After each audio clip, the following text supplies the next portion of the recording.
এক গ্রামে লালু নামে এক লোকের হোটেল ছিল। সেখানে শুধু চিকেন ভাত পাওয়া যেত। গ্রামে এই একটাই নন ভেজের হোটেল ছিল। সেই কারণে লালু তার মন মর্জি দামে চিকেন ভাত বিক্রি করত। দাদা, তাড়াতাড়ি আমায় এক প্লেট চিকেন ভাত দেবেন তো। দিচ্ছি, কিন্তু গরম গরম চিকেন ভাত এক প্লেট 150 টাকা। কি বলেন লালুদা, গতকালই তো 100 টাকায় খেলাম। গতকাল ছিল গতকাল, আজ বাজারে মুরগির দাম বেড়েছে, মশলার দাম বেড়েছে, তাই আমারও মেজাজ বেড়েছে। কিন্তু এত বেশি দাম নিলে গরিব মানুষ খাবে কি করে? গরিব মানুষ চিকেন খেতে আসে কেন? আলু ভর্তা খা গিয়ে। দোকানের কর্মচারী হেসে ওঠে। এইভাবে এইভাবে মানুষের কষ্টের সুযোগ নেওয়া ঠিক না বাবা। ওহে বুড়ো, বেশি জ্ঞান দিও না। এই বাজারে আমার বিরুদ্ধে কথা বলার সাহস কারো নেই।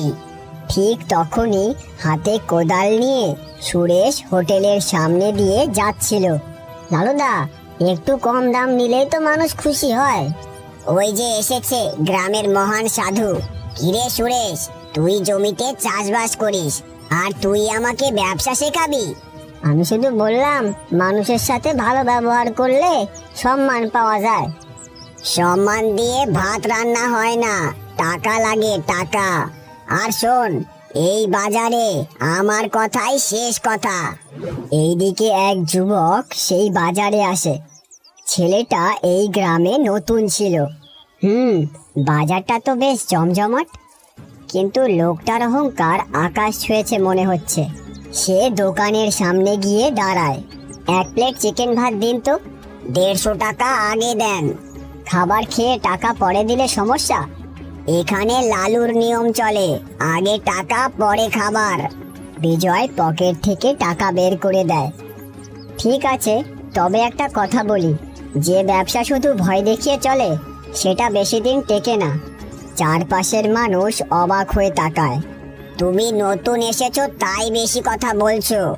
এই বাজারে আমার সাথে লাগতে এলে মানুষ টিকতে পারে না। দেখা যাবে। লালু রাগে ফুঁসতে থাকে। লোভ আর অহংকারে অন্ধ হয়ে গিয়েছে লালু।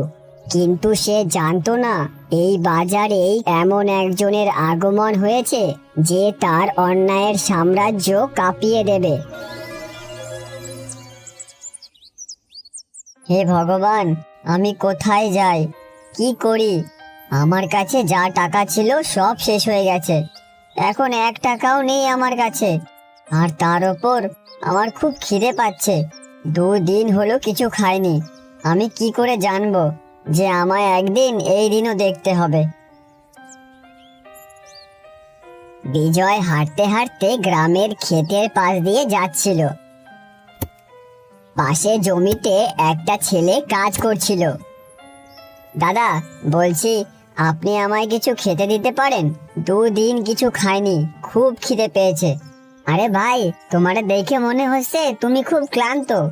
আসো আসো, পাশের গাছের নিচে বসি। তারপর দুজন পাশে গাছের নিচে বসে। কাজ করছিল যে সে ছিল সুরেশ। সুরেশ সরল মনের মানুষ ছিল। দেখো ভাই, আমার কাছে সাইডে রুটি আছে, আর সাথে মা লঙ্কার চাটনি দিয়েছে। তোমার যদি সমস্যা না থাকে আমরা 2 জন এটা ভাগ করে খাইতে পারি। বিজয় খাবার দেখে খুশি হয়ে যায়। আরে দাদা, যাই হোক, আমার খুব খিদে পেয়েছে, দাও তাড়াতাড়ি আমায়। তারপর দুজন রুটি আর লঙ্কার চাটনি খেতে শুরু করে। ওরা দুজনেই খুব ক্ষুধার্ত ছিল, তাই খুব তাড়াতাড়ি রুটিগুলো শেষ করে ফেলে। তুমি তো এই গ্রামের না, কোথা থেকে আইছো? আর তোমার নাম কি? বিজয় নাম আমার। আর এখনকার মতো আমার কেউ নেই। আর তোমার অনেক অনেক ধন্যবাদ আমাকে খাবার খাওয়ানোর জন্য। তাইলে তুমি কোথায় থাকতেছো? বিজয় কিছু না ভেবেই সোজা বলে, এখন তো আমার কাছে না থাকার জায়গা আছে না খাবার জায়গা আছে। যদি তুমি তোমার সাথে থাকতে দাও তাহলে অনেক সাহায্য হয়। আমি তো একজন গরিব কৃষক। তোমার সমস্যা না থাকলে তুমি আমার ছোট্ট ঘরে থাকতে পারো, কিন্তু হ্যাঁ, খাবারের জন্য তোমার এই কিছু করতে হবে। দুজনে এই সব কথা বলে সুরেশের বাড়ি চলে যায়। সুরেশ তার মায়ের সাথে থাকতো। সুরেশদেরকে দেখে সুরেশের মা বলে, তোমার সাথে এটা কে? কোথা থেকে নিয়ে আসলে একে? মা, ও বিজয়। ও খুব ক্ষুধার্ত ছিল। আমার টিফিনটা আমি আর ও ভাগ করে খাইছি। ওর কোনো থাকার জায়গা নাই, তাই আমি ওরে আমাদের বাড়িতে নিয়ে আসলাম। এটা তো ঠিক আছে বাবা, কিন্তু আমাদের কাছে আমাদেরই খাবারের টাকা নেই, আমরা অন্য কাউকে কি করে খাওয়াবো? মা, একজন অতিথি আইছে, তার সামনে এরম বইলো না। বিজয় তাদের কথা শুনে বুঝতে পারে যে তাদের পরিস্থিতি খুব খারাপ ছিল। মা, আমরা বাজারের দিকে ঘুরে আসি। তারপর সুরেশ আর বিজয় বাইরে বেরিয়ে যায়।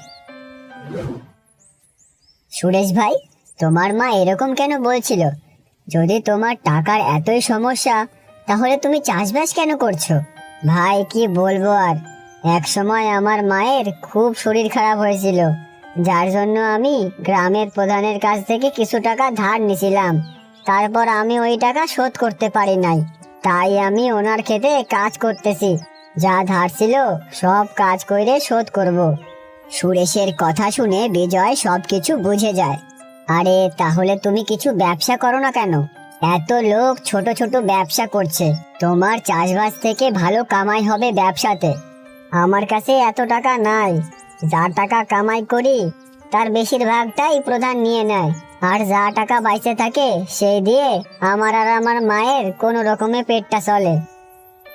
তারপর দুজনে গ্রামে ঘুরতে থাকে। তারা বাজারে যায়।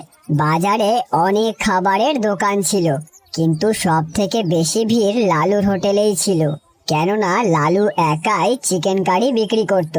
আরে সুরেশ, এত খাবারের দোকান দেখলাম, কোথাও এত ভিড় ছিল না। ওইখানে এত ভিড় কেন? ওখানে কি বেচছে যার জন্য এত ভিড়? এটা তো লালুর হোটেল। লালু আমাদের গ্রামের খুব অহংকারী এক লোক। ও একাই চিকেন ভাত বিক্রি করে, এই জন্যই লোকেদের ভিড় সব সময় থাকে ওর হোটেলে। আরে, গ্রামবাসীদের চিকেন যখন এতই ভালো লাগে, তাহলে অন্য কেউ চিকেনের হোটেল কেন খুলছে না? কি করে খুলবে? ওই যে লালু, ও শয়তান লোক। যদি কেউ সাহস করে চিকেন বা মটনের হোটেল খোলে, তাইলেও কিছু না কিছু করে সেটা বন্ধ করেই দেয়। দুজনে এইরকম কথা বলে সেখান থেকে চলে যায়। তারপর তারা বাড়ি ফিরে আসে। রাতে যখন তারা খাবার খাচ্ছিল, শোন বাবা, মাস হতে চললো, কাল কিছু টাকা প্রধানের কাছ থেকে নিয়ে আসিস। ঠিক আছে মা, আর কিছু টাকা চেয়ে নেব ওনার থেকে। সুরেশ, তোমার যদি কোনো অসুবিধে না থাকে, আমি কি কালকে তোমার সাথে প্রধানের বাড়ি যেতে পারি? ঠিক আছে ভাই, কাল তুমি আমার সাথে প্রধানের বাড়ি যেও। তারপর সুরেশ আর বিজয় শুয়ে পড়ে। পরদিন সকাল, লালুর দোকানে ভিড় ছিল। লোকেরা মজা নিয়ে চিকেন কারি খাচ্ছে। দাদা, চিকেন ভাত খাওয়ার পর যদি চাটনি পাঁপড় থাকতো, তাহলে ব্যাপারটা পুরো জমে যেত। এ কি, এটা বাড়ি পেয়েছেন নাকি? একে তো 150 টাকায় চিকেন ভাত খাওয়াচ্ছি, তার উপর চাটনি পাঁপড় চাইছেন? এইদিকে সুরেশ আর বিজয় প্রধানের বাড়ি রওনা করেছে। এসো এসো সুরেশ, কি ব্যাপার? ক্ষেতের সব কাজ ঠিকঠাক হচ্ছে তো? হ্যাঁ প্রধান মশাই, কাজ ঠিকঠাক চলতেছে। আমি বলতে আসলাম যে এই মাসে কিছু টাকা যদি পাওয়া যেত। একে তো তুমি আমার থেকে টাকা ধার নিয়ে রেখেছো, আর তুমি যা কাজ করো তাতে তো আমার টাকা শোধ হবে না, আর তুমি আরো টাকা চাইছো। প্রধান মশাই, আমি তো আপনার এখানেই কাজ করি, আপনি যা টাকা দেন ওই টাকাই। আমি এর থেকে বেশি টাকা আর কোথায় পাবো যে আপনার টাকা শোধ করব? যত টাকা তুমি কাজ করে কমিয়েছিলে, সুদের ওপর সুদ লেগে আবার সেই টাকা বেড়ে গেছে। আমার মনে হয় না তুমি কখনো তোমার টাকা শোধ করতে পারবে। পরিষ্কার বলছি, শোনো সুরেশ, যদি তুমি 1 মাসের মধ্যে ধারের সব টাকা শোধ না করো, তাহলে আমি তোমার বাড়ি জমি সব নিয়ে নেব। প্রধান মশাই, আমায় ক্ষমা করুন, আমি এত তাড়াতাড়ি আপনার টাকা কি করে শোধ করব? আমারে আর একটু সময় দিন। অনেক সময় তোমায় দিয়েছি, আর না, 1 মাস আছে, তুমি যা করার করতে পারো, কিন্তু আমার 1 মাসের মধ্যে 30,000 টাকা লাগবেই। তারপর সুরেশ সেখান থেকে উদাস হয়ে চলে আসে। ভাই তুমি ভেঙে পড়ো না, সব ঠিক হয়ে যাবে। কি করে ঠিক হবে ভাই? আমি এত টাকা কোথা থেকে আনবো? আমার তো চাষ করেই সময় চলে যায়। চাষ করে তুমি এত টাকা কামাতে পারবে না, আমাদের অন্য কিছু করতে হবে। দেখো, আমার কাছে একটা বুদ্ধি আছে। আমি যবে থেকে এই গ্রামে এসেছি তবে থেকে দেখছি তোমার এই গ্রামে চিকেন ভাতের হোটেলে খুব ভিড় থাকে। যদি আমরা কিছু কইরেও চিকেন ভাতের দোকান দিই তাহলে ওই লালু বন্ধ করে দেবে। আরে আমরা কপি করব তবে না বন্ধ করবে? আর ও তো অনেক বেশি দামে বিক্রি করে ওর চিকেন ভাত, লোকেরা খেতে পারছে না, তাই অনেকে না খেতে পেরে চলে যাচ্ছে। আর গ্রামে চিকেন কারির একটাই দোকান। কিন্তু তোমার মাথায় কি চলতেছে সেটা তাড়াতাড়ি বলো। চিকেন পরোটা, আমরা চিকেন পরোটার দোকান দেব। বাহ, এইটা তো বেশ ভালো বুদ্ধি, চিকেন পরোটা। গ্রামবাসীরা এত চিকেন খায়, এখন যদি আমাদের দোকানও হয় তাহলে আমরাও ভালো কামাই করব আর তাড়াতাড়ি প্রধানের সব টাকা শোধ করতে পারবো। তাহলে এটাই পাক্কা হয়ে গেল, কাল থেকেই আমরা চিকেন পরোটা বিক্রি করব। আমাদের ঠেলা এই গ্রামের সব থেকে স্পেশাল ঠেলা হবে। কিন্তু ভাই, আমাদের কাছে এত টাকা কোথা থেকে আসবে? ঠেলা কিনতে হবে, রান্নার সব জিনিসপত্র কিনতে হবে, সেগুলো কোথা থেকে আসবে? চিন্তা করো না, আমার কাছে একটা সোনার আংটি আছে, এটা বেচে দিলেই সব জিনিস হয়ে যাবে। তারপর বিজয় তার সোনার আংটি বের করে সুরেশকে দেখায়। আরে, তোমার কাছে সোনার আংটি কোত্থেকে আসলো? দেখো ভাই, তুমি চিন্তা করো না, এটা আমারই। চলো এটা বিক্রি করে তারপর দোকানের সব জিনিস কিনে কাজ শুরু করি। দুই বন্ধুর চোখে এখন একটাই স্বপ্ন, তাদের ঠেলা আর প্রধানের সব টাকা শোধ করা। পরদিন সকালেই দুজনে মিলে চিকেন বানাতে শুরু করে। কিছুক্ষণেই তারা চিকেন রান্না করে ফেলে। তারপর তারা ঠেলা সাজিয়ে বাজারে ঠেলা নিয়ে চলে আসে। আসুন আসুন দাদা দিদি, আর খেয়ে যান গরম গরম চিকেন পরোটা। বিজয়ের ডাক আর চিকেনের কথা শুনে কিছু গ্রামবাসী সেখানে আসে। কি বলছো, চিকেনের সাথে পরোটা? বাহ! আরে গ্রামে তো একটাই চিকেন ভাতের হোটেল আছে, ও অনেক বেশি দাম নেয়। তোমরা বলো কত টাকা বেচছো এক প্লেট? দাদা, এক প্লেট 50 টাকা। আরে বাহ, 50 টাকা? তাহলে দাও আমাদের এক প্লেট করে। সুরেশ তাড়াতাড়ি প্লেট সাজিয়ে তাদের দিয়ে দেয়। লোকগুলো খেতে শুরু করে। আরে বাহ ভাই, চিকেনের তো খুব স্বাদ হয়েছে, পরোটা দিয়ে খেতে খুব ভালো লাগছে। সত্যি ভাই, খুব ভালো বানিয়েছো। তাদের কথা শুনে আশেপাশের লোকেরাও আসে।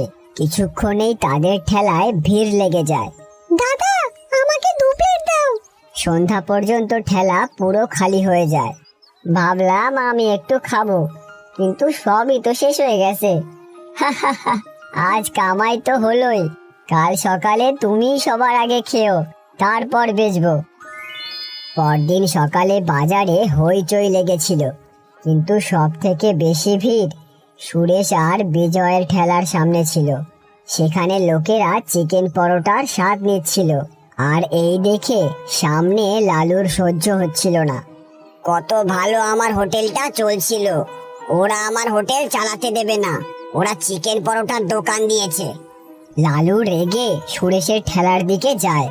কি জাদু করেছিস সেই চিকেন পরোটায় যে লোকেরা এত ভিড় লাগিয়ে খাচ্ছে? আমার চিকেন ভাত বাসি হয়ে গেল নাকি? ভালো আর পরিষ্কার বানানো খাবারেই আসল স্বাদ হয় লালুদা। আমাদের চিকেন পরোটায় কোনো জাদু নেই, তোমার চিকেন ভাতের থেকে 2 গুণ কম দামে বিক্রি করছি, মাত্র 50 টাকা। এই জন্যই লোক আসছে। তুমি লোভ কম করে তোমার চিকেন ভাতের দাম কমিয়ে দাও, দেখো লোকেরা আসবে। ওই, তুই খুব কথা বলছিস সুরেশ, ওই নতুন ছেলেটাকে বুঝিয়ে দে আমি কে। আর হ্যাঁ, খুব তাড়াতাড়ি তোদের এই ঠেলা এখান থেকে উঠাচ্ছি আমি। সৎভাবে কিছু না করো, কিন্তু অন্তত কারো ক্ষতি তো করো না। লালু রেগে নিজের দোকানে চলে যায়। দেখ ভাই, আমি বলছিলাম না, এই লালুদা আমাদের দোকান চালাইতেই দেবে না। ও খুব লোভী লোক, নিজের দোকান ছাড়া আর কাউরে চালাতে দেয় না। আরে ভাই, তুই চিন্তা করিস না, আমি আছি তো। 2-3 দিনেই অনেক টাকা জমা হয়ে গেছে।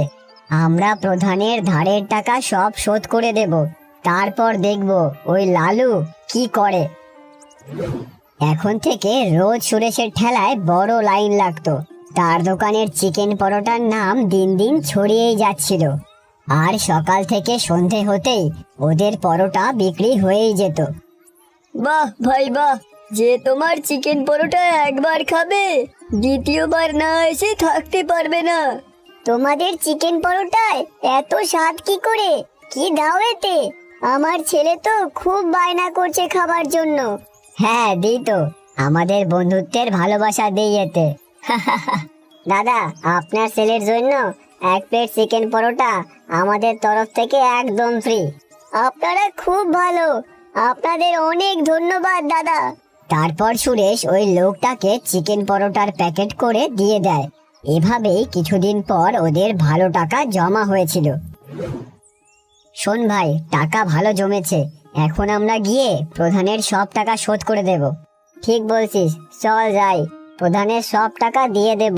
অনেক কথা বলছিল আমারে, আমি এত তাড়াতাড়ি ওনারে টাকা দিয়ে দেব, উনি তো অবাক হয়ে যাবে। তারপর দুজনে বেরিয়ে পড়ে প্রধানের বাড়ির উদ্দেশ্যে।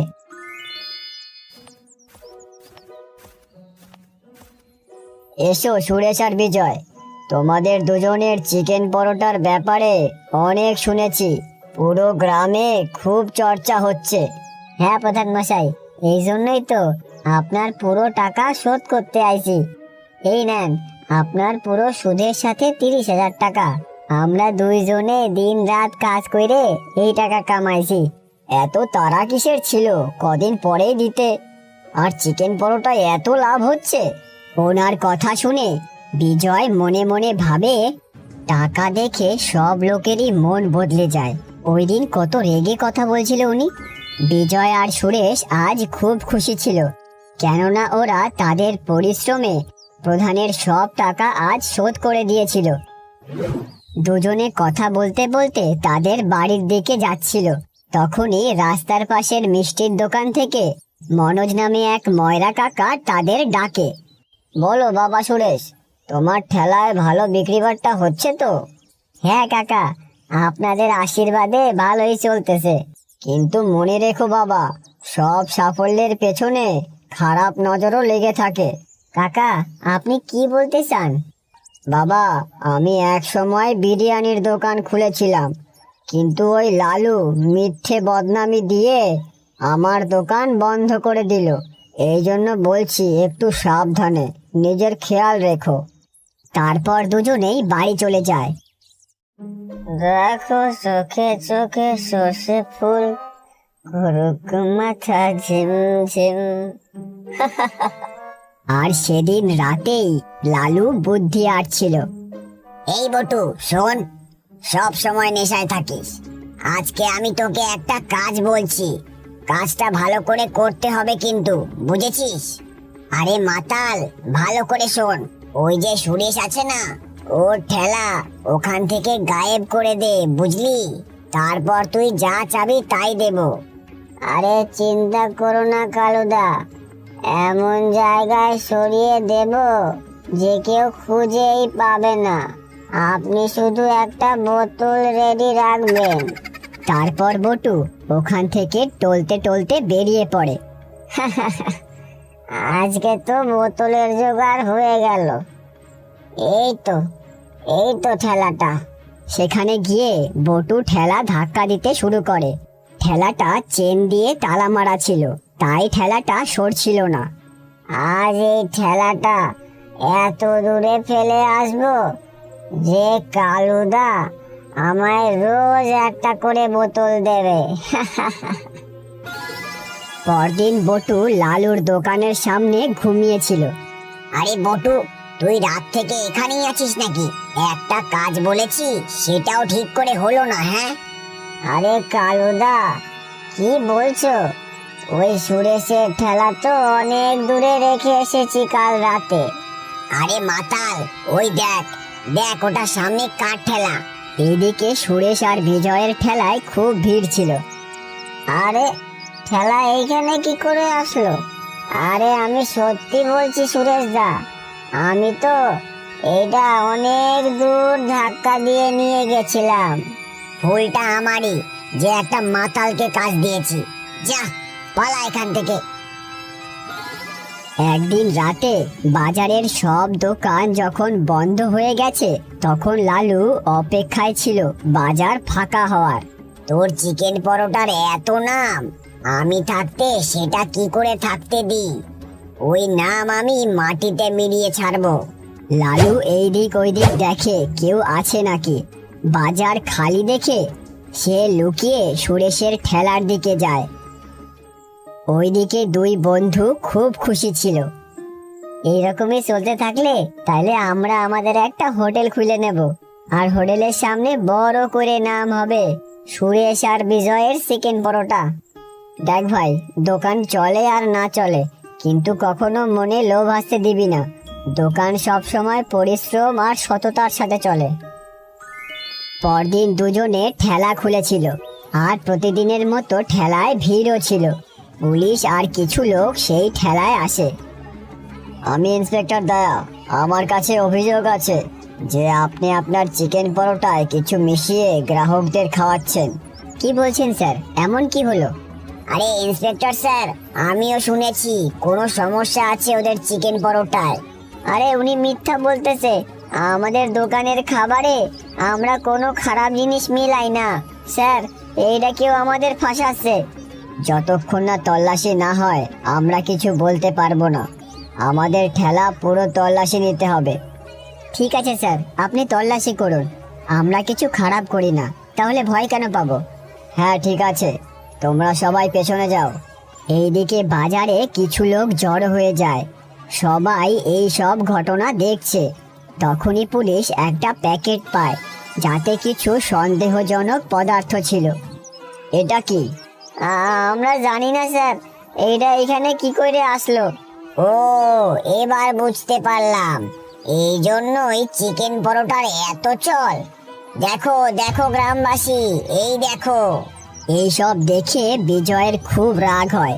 সে লালুর দিকে আঙুল দিয়ে বলে, তুমি খুব লোভী লোক, এগুলো সব তোমার চাল, কেননা তোমার হোটেল তো চলছে না। আরে চোরের জোর গলা, নিজেরা খাবারে ওষুধ মেশাচ্ছিস আর দোষ আমায় দিচ্ছিস। তাদের মধ্যে প্রধান দাঁড়িয়েছিল, সে বলে, হ্যাঁ ভাই, তাই ভাবি, এত টাকা এত তাড়াতাড়ি কি করে দিয়ে দিল?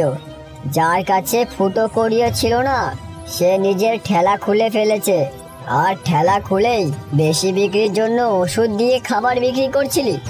এইসব শুনে গ্রামবাসীরা নিজেদের মধ্যে আলোচনা করতে শুরু করে।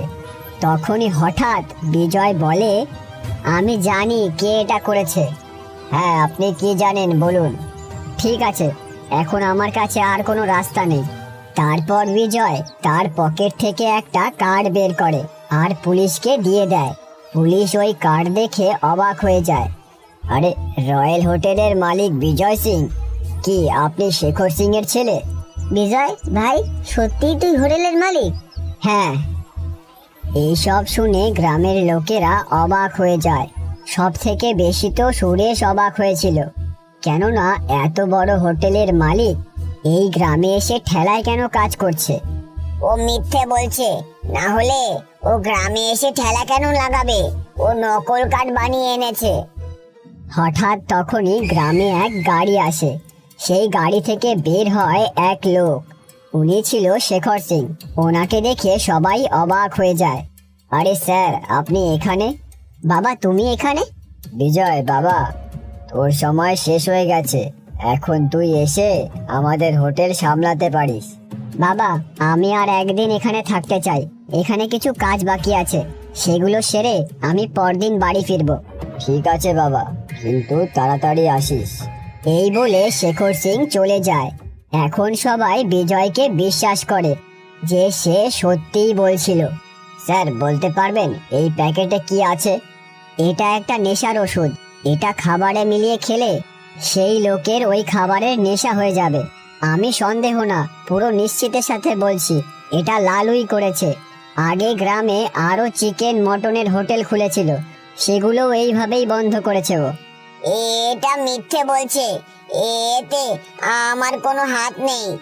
তুমি কি ভাবো এত বড় হোটেলের মালিক একটা ঠেলা চালাচ্ছে, সেটাই ওষুধ মিশিয়ে বিক্রি করবে? পুলিশ লালুর কথা না শুনে তাকে ধরে নিয়ে যায়।